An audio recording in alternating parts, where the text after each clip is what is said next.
What really knocks me out is a book that when you're all done reading it, you wish the author that wrote it was a terrific friend of yours. Yeah. And you could call him up on the phone whenever you felt like it. Yeah.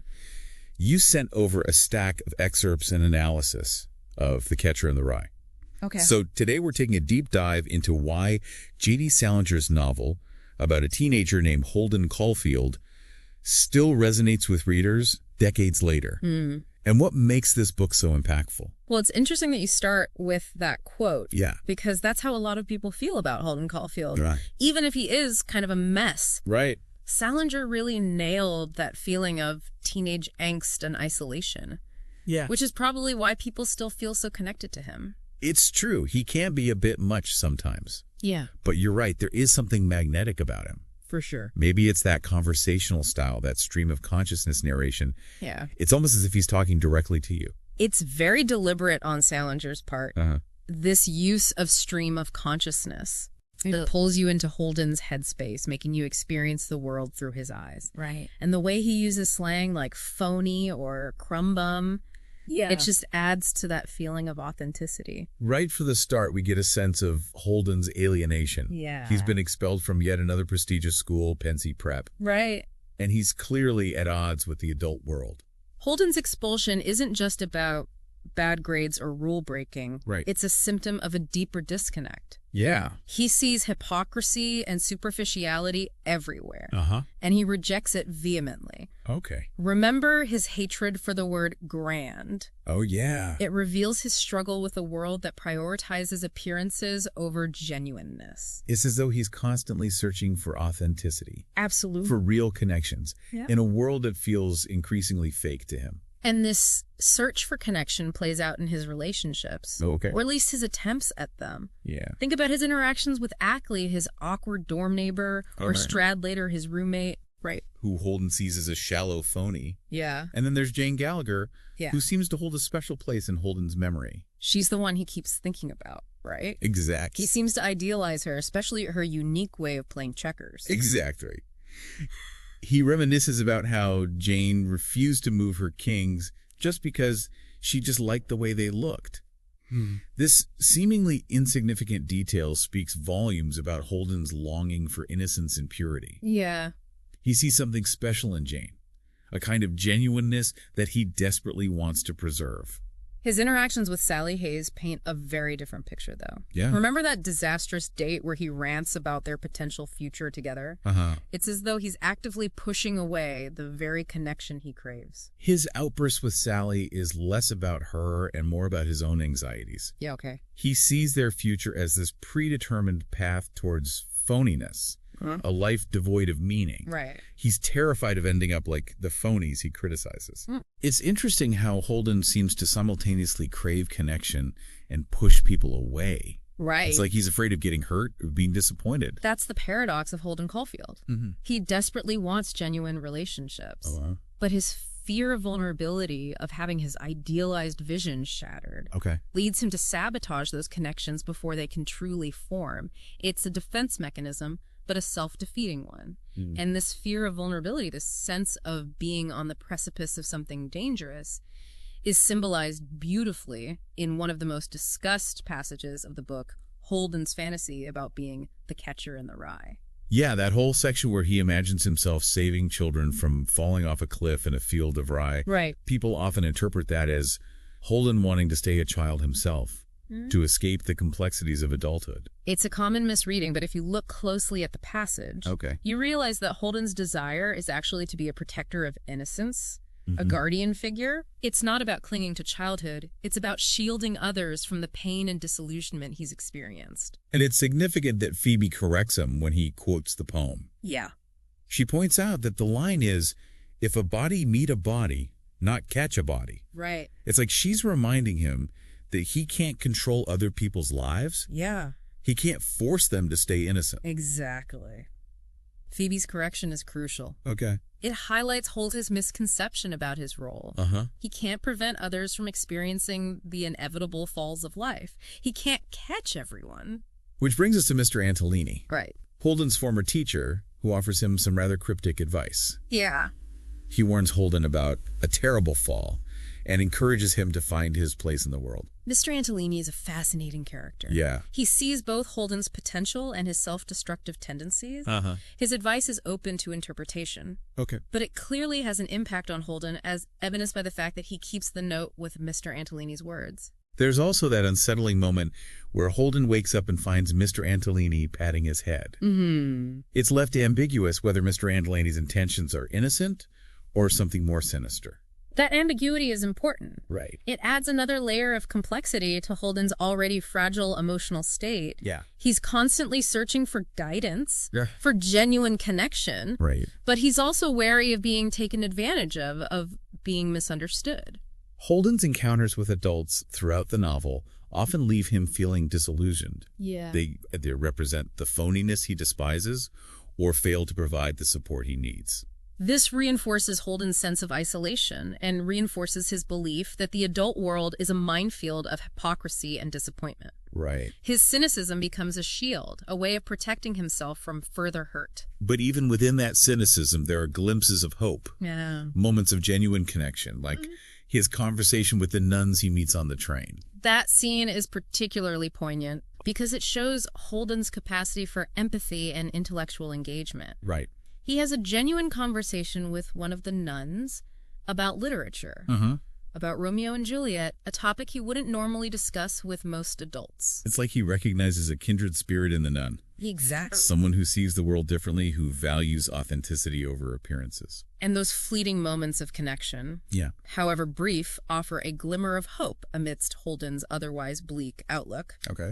They suggest that perhaps not all adults are phonies, that there's still possibility for genuine human connection. Holden's journey through New York City, though, is often marked by loneliness and despair. Yeah. Remember that chilling scene where he's walking down Fifth Avenue and starts to panic, feeling like he's going to disappear? That scene is a powerful representation of Holden's mental and emotional state. He feels increasingly isolated, adrift in a city that both fascinates and terrifies him.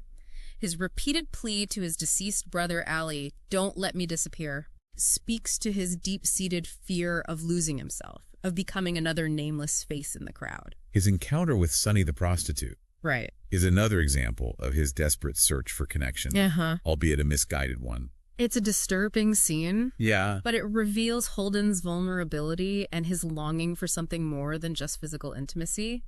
He wants to be seen understood, but he goes about it in all the wrong ways. His interactions with women throughout the novel are often fraught with tension and misunderstanding. He seems to idealize certain women like Jane, while viewing others like Sally as symbols of the phoniness he despises. It's a complex dynamic. Yeah. Holden's views on women are certainly influenced by the societal norms of his time, but they also reflect his own anxieties about intimacy and his idealized notions of innocence. He struggles to reconcile his desire for connection with his fear of being hurt, of having his illusions shattered. And then there's Phoebe, his younger sister, Yeah. who seems to be the one person who truly understands him. Their relationship is one of the most heartwarming and complex in the book. Phoebe represents a kind of anchor for Holden. She's intelligent, perceptive, and fiercely loyal to her brother, even when she disagrees with him. Their interactions are often filled with humor and tenderness, providing moments of levity amidst Holden's otherwise dark and cynical narrative. The scene where Holden watches Phoebe riding the carousel is especially moving. He's overcome with emotion, recognizing the beauty and fleeting nature of childhood innocence. That scene encapsulates Holden's conflicting emotions. He yearns for a simpler time, a time before loss and disillusionment.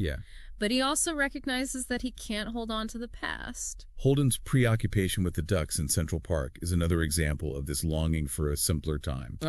For a world untouched by the harsh realities of adulthood. He's fixated on where the ducks go when the lagoon freezes over, as though their disappearance represents a loss of innocence. The ducks symbolize a kind of purity and resilience that Holden admires. He sees them as navigating the changing seasons, adapting to the challenges of their environment, while he feels stuck, unable to cope with the complexities of his own life. His conversations about the ducks, especially with the cab driver Horowitz, are filled with humor and pathos. It's as though he's projecting his own anxieties onto these seemingly insignificant creatures. Exactly. The ducks become a metaphor for Holden's own fears about growing up, about facing the unknown. Okay. He's desperately trying to make sense of a world that feels increasingly chaotic and unpredictable. One thing that stands out to me is Holden's use of humor. Yeah. Despite all his angst and cynicism, he's a very funny character. For sure. His observations about people, his witty asides, his self-deprecating humor, it all adds to his charm and makes him surprisingly relatable. It's true. Holden's humor is often overlooked, but it's a crucial part of his character. It reveals his intelligence, his sensitivity, and his ability to find moments of levity even in the darkest of situations. His humor is a coping mechanism, but it's also a way of connecting with others, of breaking down the barriers he's erected around himself. Yeah, it's like even when he's being cynical or critical, there's a vulnerability to his humor that makes you want to root for him. You're right. There's a certain endearing quality to it. And I think that's why The Catcher in the Rye has resonated with so many people for so long. Holden Caulfield, despite all his flaws and contradictions, embodies a universal experience, the struggle to come of age, to find your place in a world that often feels confusing and phony. His story reminds us that it's okay to feel lost, to question things, to rail against the hypocrisy we see around us. Right. In a way, his rebellion, however misguided, is a testament to his idealism. That's a good point. Underneath all that cynicism, Holden is actually quite idealistic. He yearns for authenticity, for genuine human connection. He wants the world to be a better place. Right. Even if he doesn't quite know how to make it happen. So if we were to try to distill some key takeaways from this deep dive, what would you say are some of the most important things to consider about The Catcher in the Rye? Well, first and foremost, I think it's important to remember that Holden is a product of his time. Right. He's a teenager in post-World War II America, a society grappling with rapid change and a sense of disillusionment. He's trying to make sense of a world that's been shattered by war, a world where traditional values are being questioned. Right. And the future seems uncertain. And in that context, Holden's rebellion, his alienation, his desperate search for authenticity become all the more poignant.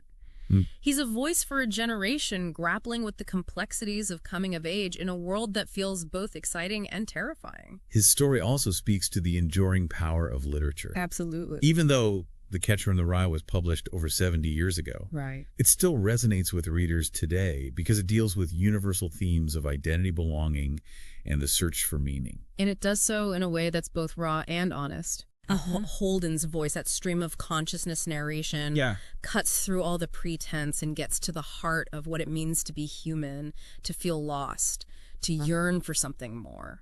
For anyone listening who hasn't read The Catcher in the Rye, would you recommend it? Absolutely, I would recommend it. Okay, and if so? It's a challenging book, but a rewarding one. Okay. And I think it's important to approach it with an open mind, to try to understand Holden within the context of his time and his personal struggles. And maybe to see a bit of ourselves in his journey. Right. We've all felt that sense of alienation. Yeah. That yearning for something more at some point in our lives. Exactly. And that's the beauty of The Catcher in the Rye. It reminds us that we're not alone in our struggles, that the challenges of growing up, of finding our place in the world, are universal. Well, I think that's a great place to end our deep dive into The Catcher in the Rye. We've covered a lot of ground. Yeah. But as with any great work of literature, there's always more to discover, more to ponder. And hopefully this deep dive has given you, the listener, some new insights into Holden Caulfield, his world, and the enduring legacy of this remarkable novel. And maybe sparked some of your own reflections on those universal themes of adolescence identity and the search for authenticity. For sure. We'd love to hear your thoughts on The Catcher in the Rye, so feel free to share your interpretations and theories with us. Right. And until next time, keep exploring, keep questioning, and keep diving deep.